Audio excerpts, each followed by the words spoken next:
So, Thank you. you go. Hey, welcome to the channel, the Popthusiast. I am Paul, and this is my daughter, Ella. So we went through the drive-in last night and watched the new Across the Spider-Verse Spider-Man movie. You want to show off your shirt? And it was a really good movie. What did you think about the movie? That's Pikachu. Yeah, that's Pikachu up there. What did you like? Did you like the Spider-Man movie? This is like a spider movie. Spider-Man, where are you? Here I am. How do you? So we're going to talk about the movie a little bit and do a set review of the Spider-Man Across the Spider-Verse Funko Pop set. Say, let's get into it. No, I want Spider-Man. Okay. Say, ready? Say, let's get into it. Ella, you say it.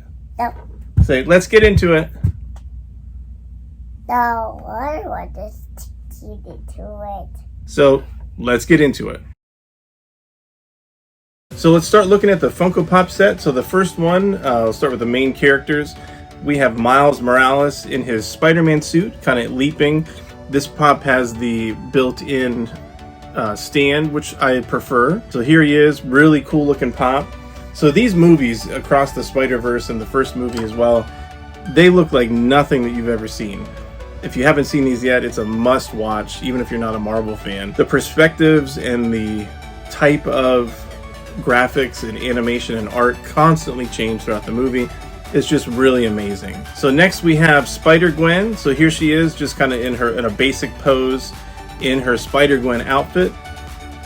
So really neat. The colors of Miles and Spider-Gwen just really pop out. Their suits are just way different than the typical Spider-Man suits. In the movie, Spider-Gwen gets recruited to be a part of this multiversal spider team, and Miles does not. And so they haven't seen each other since the first movie, and so they get a chance to reunite. So the next two pops I want to look at are from the Marvel Collector's Core box, the Amazon subscription box. So there is both. The two pops that were in the box are a Miles kind of leaping with his Venom fist and an unmasked Spider-Gwen, which is cool. They do a nice job with her hair, and she's just kind of also in a leaping stance here as well. So really cool collector core box. This t-shirt came in there as well, along with I think a pin and that might have been it. Now another exclusive here is the Amazon exclusive. This recently came in the mail. This is the translucent version. So Miles has different abilities, if you didn't know, from the first Spider-Man. So he can disappear, which is this pop's representation, and he can also shoot kind of Venom electric blasts as well. So this is pretty cool. This is an exact mold of the common Miles pop. It's just, in a kind of looks like a proto in a way, but it's just solid white. Now the next character we're introduced to in the movie is an alternate version of Spider-Woman. So this is Jessica Drew, I believe, was her name in the movie. And if you'll notice, if you zoom in close, she has a pregnant belly, so she is expecting. So this is a really nice pop. The hair is done really nicely. The colors are cool. I've never seen this outfit before. I think it might be just new to the movie and not the comic book. So Spider-Woman is who comes to recruit Spider-Gwen. The next spider that is introduced in the Spider-Verse here is Spider-Man of India. So I think this was really, really cool and one of my favorite parts of the movie. And he just was a really neat character. Not too many of the characters got a lot of time to shine by themselves, but he did get a longer scene in the beginning where he teams up with Miles, Spider-Gwen, and eventually some of the other Spider-Verse folks come out, and they are fighting the main villain, I guess you can call him, of the movie, which we'll look at his pop later. The next spider we're introduced to is one that we knew about from the comic books, but did not appear in the Spider-Verse as of movies until this movie. We have Spider-Punk. So this was a Funko Shop exclusive that I was able to pick up recently, and it just came in. So he's a really cool character in the movie as well. So here he is, just kind of leaping. He's got his guitar. Spider-Punk did debut in the comic book several years ago, and recently had his own mini-series come out. But he's just a really, really cool character. So another Spider-Verse character that we're introduced to amongst thousands that are really in the movie is one that I had never heard of before, but this is Spider-Bite. So she's like a digital version of Spider-Man, and she's kind of the networking computer person back at the headquarters of the Spider-Verse team. And so here she is. What's really cool about this pop is look at her arms. They kind of look like robotic digitized arms and hands. Even her hair looks like pixels, so just really neat. And the last spider that part of the common set that I want to introduce is actually the leader of the Spider-Verse team, which is Spider-Man 2099, Miguel O'Hara. So this is a really awesome character. This is not the first Spider-Man 2099 pop that has existed. This is the first one in these line of movies.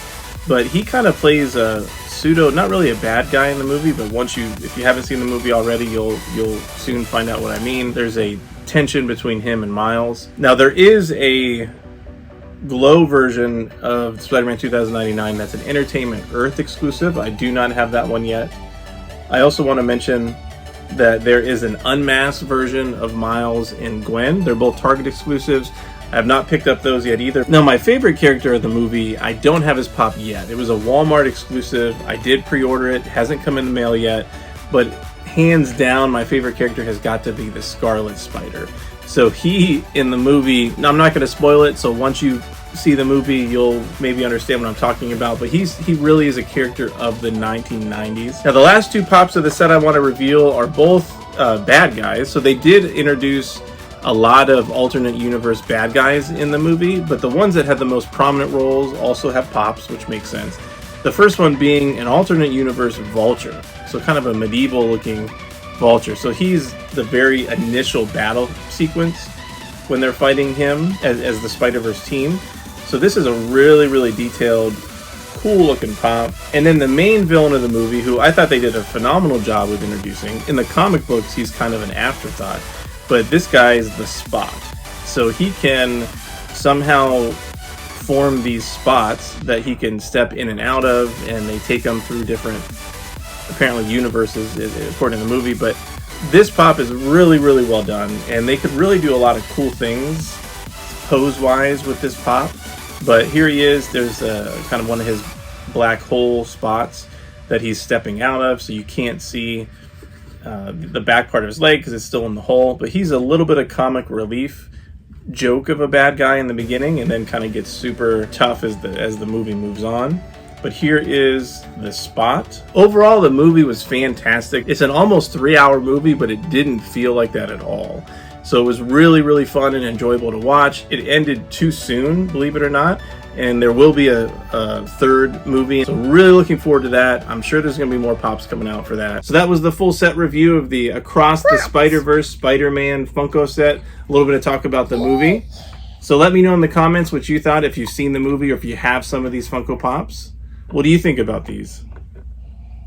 I like it. All right, ready? One more thing. Ready? Say bye. Bye. Bye, Red.